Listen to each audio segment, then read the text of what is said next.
Hello, my name is Bryce Tubbs, and I believe that death is not the end.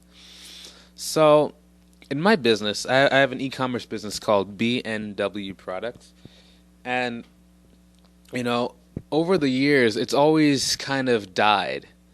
So, whether it was selling products from thrift stores on eBay, whether it was selling products on Amazon, whether it was selling drop shipping on eBay, it's always started and then I had to end it.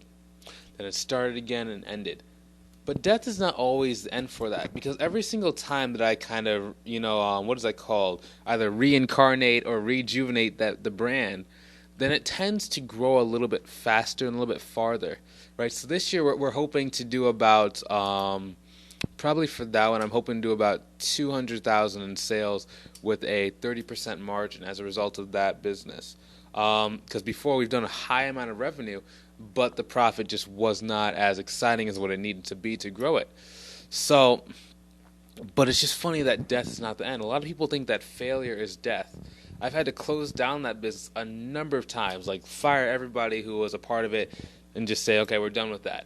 Only to start it up 6 months to a year later and make it just a little bit further each time, a little bit further, a little bit further. Okay, but that's why death is not the end. Okay, it's the same with the coaching. It's the same with my coaching business.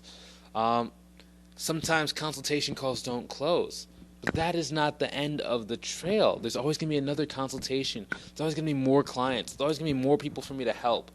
And that is why I believe that death is not the end. So, if you're searching for a way to actually make your business work, I recommend you go check out the link in the description below to my group called Uncapped Growth Strategies. I can't wait to see you inside so I can show you step by step how to reach your goals. Have a great day. See you later.